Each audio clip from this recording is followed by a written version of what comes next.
म अनुप कणेल। तपाईलाई मेरो यस युट्युब च्यानलमा स्वागत छ। हामीले निरन्तर रूपमा तपाईहरुलाई कक्षा 10 मा अध्ययनरत विद्यार्थीका लागि हामीले युट्युब च्यानलबाट क्लासहरु ल्याइरहेका छौं।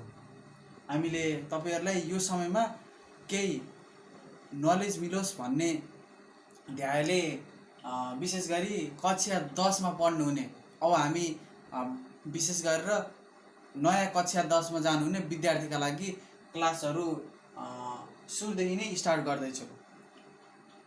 अघिल्ला दिनहरुमा जस्तै अब आउँदा दिनहरुमा पनि हामीलाई तपाईहरुबाट यस्तै साथ मिल्छ भन्ने हाम्रो पूर्ण आशा रहेको छ। यसैगरी आज हाम्रो टपिक रहेको छ साइन्सको फर्स्ट च्याप्टरको लेसन 1 रहेको छ। यस विषयमा रहेर हामी आज छलफल गर्छौं। अब मैले कन्टिन्यू तपाईलाई पाठ थोरै गरेर सञ्चालन गर्दैछु यो क्लासहरु। हाम्रो आजको कन्टेन्ट भित्र 6 वटा पाठ रहेको छ। एउटा फोर्स भनेको के हो, फोर्स भन्ने बित्तिकै अथवा सेकेन्डमा रहेको छ ग्रेभिटेसन अर ग्रेभिटेशनल फोर्स भनेको के हो। त्यसैगरी जियोसेन्ट्रिक एन्ड हेलियोसेन्ट्रिक मोडल भनेको के हो। त्यसैगरी सर आइज्याक न्युटनले न्युटन्सलाई कसरी प्रोपाउन्ड अथवा फाउन्ड गरे त्यस विषयमा पनि हामी कुरा गर्छौं। त्यसैगरी न्युटन्स ल अफ ग्रेभिटेसनको बारेमा पनि, त्यसैगरी अन्तिममा रहेको छ प्रुभ F = gm1m2/d²। अब नि हाम्रो पहिलो कन्टेन्ट भित्र रहेको छ फोर्स। हामीले साना क्लासमा 6-7 मा पढ्दा त हामीले pull or push on a body is called force, तान्ने वा धकाल्ने भन्ने बुझिन्थ्यो। तर हामी अलि क्लास अपग्रेड भइसकेपछि अलि एडभान्स डेफिनेसन हामीले जान्नै पर्छ। त्यही भएर फोर्स भन्नु पर्दा force is an external agency that changes or tends to change the state of rest or uniform motion in a straight line। Exact answer तपाईहरुलाई यो रहेको छ। त्यसैगरी ग्रेभिटेसन अथवा ग्रेभिटेशनल फोर्स यो अलि इम्पोर्टेन्ट छ। यो डेफिनेसन यो विशेष गरी एक्जाममा धेरै पटक आइसकेको छ। म्युचुअल भनेको क्लोज रिलेसनशिप, दुईटा बीच क्लोज रिलेसनशिपलाई हामी म्युचुअल रिलेसन भन्छौं। ग्रेभिटेशनल फोर्स भन्नु पर्दा the mutual force of attraction between any two bodies, दुईटा बडिज हुनै पर्छ अफ द युनिभर्स। हामी अर्थ र मूनलाई पनि लिन सक्छौं, हामी अर्थ र जुपिटर जेलाई पनि लिन सक्छौं। दुईटा अब्जेक्ट हुन पर्यो, बडी हुन पर्यो युनिभर्सको, ड्यू टु देयर मासेस, तिनीहरुको मासको कारणले। त्यसैलाई नै हामी ग्रेभिटेशनल फोर्स भन्छौं। फेरि भन्न छ the mutual force of attraction between any two bodies of the universe due to their masses is called gravitational force. अब हामीले यसको पनि कम्प्लिट गरिसकेका छौं। अर्को रहेको छ जियोसेन्ट्रिक मोडल।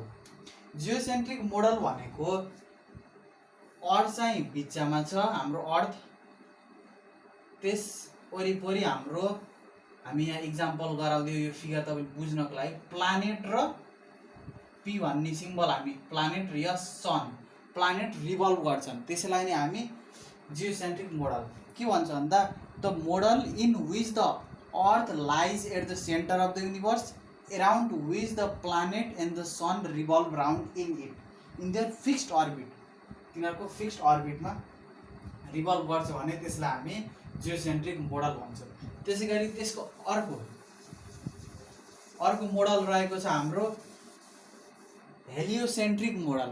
एक्ज्याक्ट अलि अपोजिट छ। यहाँ सन चाहिँ सेन्टरमा हुने, प्लानेटले रिभल्भ गर्ने, त्यसैलाई नै हामी हेलियोसेन्ट्रिक मोडल भन्छौं। यसलाई निकोलस कोपर्निकस ले इन्ट्रोड्युस गरेका थिए। के भन्छ भन्दा the model introduced by Nicolaus Copernicus in which the sun lies at the centre of the universe, सेन्टरमा छ, around which the planets revolve round in their fixed orbit is called heliocentric model. Geo भन्ने बित्तिकै तपाईले अर्थ भनेर बुझ्न सक्नुहुन्छ, geography पढिसक्नु भएको छ। हेलियो भन्यो भने हामीले सन भनेर बुझ्न पर्यो, सेन्टरमा यो अर्थ। यति बुझ्नु भयो नि तपाईले यसलाई सजिलै बुझ्न सक्नुहुन्छ। अब भने हामीले सर आइज्याक न्युटनले न्युटन्सको कसरी फाउन्डेसन गरे अथवा प्रोपाउन्ड कसरी गरे त्यसमा म थोरै यहाँ लेख्दै छु। त्यसैगरी अर्को रहेको छ हाम्रो सर आइजैक न्युटनले न्युटन्स र कसरी प्रोपाउन्ड अथवा फाउन्डेसन कसरी गरे त्यस विषयमा पनि हामी रहेर कुरा गर्छौँ। मैले यहाँ थोरै भन्न चाहे, Newton try to find out the reason why this planets revolve round the sun.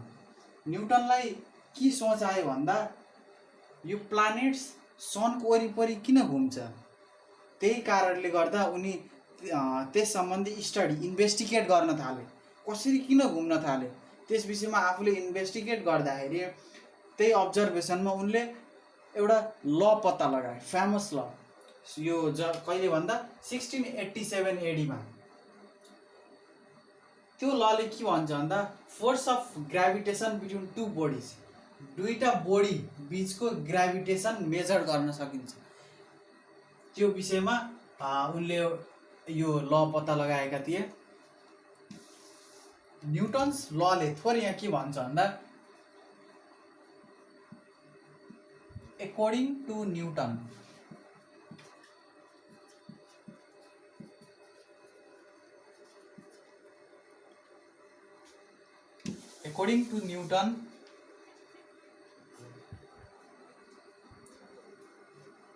the bodies in the universe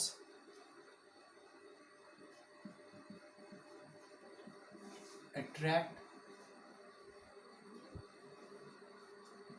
each other। दुवैले युनिभर्सको बडिजहरू एक आपसमा एट्र्याक्ट गर्छन्।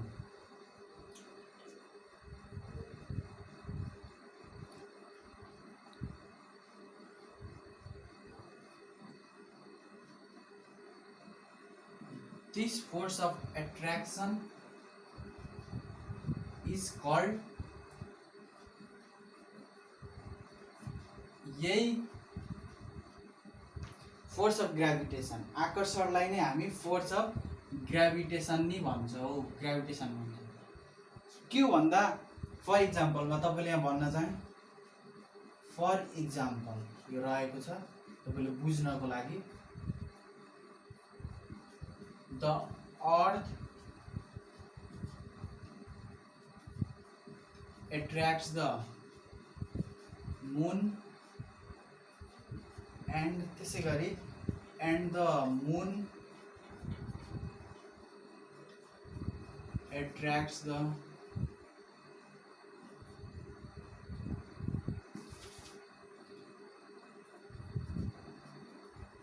earth।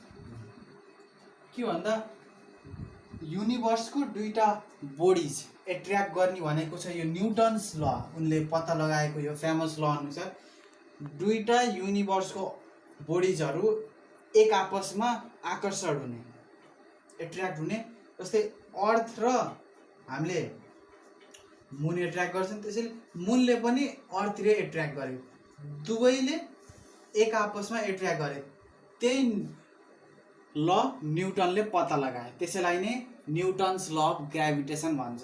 अब मैले न्युटन्स ल अफ ग्राभिटेसनले के भन्छ त्यस विषयमा भन्न चाहन्छु। यसरी न्युटन्सले ल पत्ता लगाएका थिए, प्लानेट्स किन सनको वरिपरि घुम्छ त्यस विषयमा आफ्नो स्टडी इन्भेस्टिगेसन गर्न थाले। त्यही स्टडी अथवा अब्जर्भेसनमा उनले न्युटन्स ल पत्ता लगाए। अब भने हामी न्युटन्स ल अफ ग्राभिटेसनमा जाँदैछौँ। अब भने हाम्रो रहेको छ Newton's law of gravitation. Newton's लले के भन्छ भन्दा Newton's law of gravitation states that the force of gravitation between any two bodies is directly proportional to the product of their masses and inversely proportional to the square of the distance between their centers। दुईटा bodies बीच directly proportional हुन्छ, यो हाम्रो force चाहिँ directly proportional हुन्छ दुईटा मास हामीले m1 m2 मान्छौँ र स्क्वायर अफ द डिस्टेन्स त इन्भर्सली हुन्छ, यो न्युटन्स लले भन्छ। यसलाई हामी प्रुभ गर्छौँ लास्टमा हाम्रो लास्ट कन्टेन्टमा। यो तपाईले मैले आफ्नै भाषागत रूपमा लेख्छु भन्न पाइँदैन। यो न्युटन्स लले भनेको कुरा तपाईँले जस्ताको तस्तै कपीमा आफै लेख्न पर्छ। थोरै तलमाथि भएको कन्डिसनमा तपाईँको मार्क्स काटिने सम्भावना हुन्छ। त्यही भएर यसलाई आफैले मेमोराइज गर्न म भन्छु। अब हामी प्रुभ एफ इजिकल टू जी m1 m2 upon D square यो प्रुभ गर्न गइरहेका छौँ। सुरुमा तपाईँले दुईवटा अब्जेक्ट लिनुहोस् ए र बी भन्ने, जसको मास ए को m1 र बी को m2 र यिनीहरू बीचको डिस्टेन्स हामी जसलाई दूरी भन्छौँ डी मान्नुहोस् र ग्राभिटेसनल फोर्सलाई एफ मान्नुहोस्। अब हामी यहाँ थोरै भाषागत रूपमा यही कुरालाई हामीले यहाँ लेख्छौँ। Here let the mass of body A be m1 body यसलाई m1 मान्नुहोस् and that of body B m2 मैले यही कुरालाई यहाँ लेख्दैछु। let the mass of body A be m1 and that of body B be m2 and the distance यिनीहरू बीचको distance and the distance between their centers be D। यसलाई हामी D मान्नु। यसलाई तपाईले थोरै ब्र्याकेटमा लेखिदिन सक्नुहुन्छ डी लाई पनि। if the force of attraction between near बीचको force of attraction between them be हामीले यसलाई f मानौँ। हामीले यिनीहरू बीचको force of attraction लाई f मान्यौँ। then according to the law of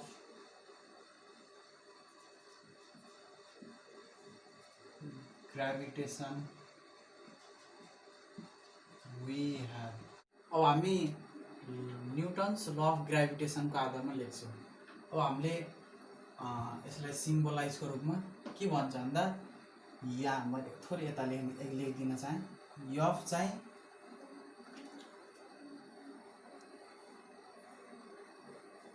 product of मासेससित हामीले पढिसकेका थियौँ। Product of the force of gravitation between any two bodies is directly proportional to the product of their masses. यसलाई हामी first equation मान्यौँ। यो कन्डिसनमा कहिले भन्दा when D is kept constant. यसलाई हामी डी लाई कन्स्ट्यान्ट राखेको कन्डिसनमा हुने गर्दछ। त्यसैगरी अर्को के भन्छ भन्दा an inversely proportional to the square of the distance between their centers भन्छ। यसलाई हामी सेकेन्ड इक्वेसन भनौँ। when m1 and m2 are kept constant, m1 र m2 लाई कन्स्ट्यान्ट राखेको condition. now combining equation first and second we get दुईटालाई हामीले combine गरेको कन्डिसनमा F छ हामीले एउटा लेख्न सक्छौँ। m1 m2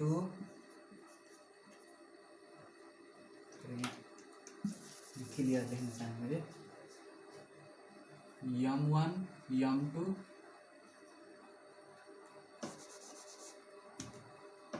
m1 m2 upon D square यो भइसकेको छ। और F इज इक्वल टु हामीले G इज नन एज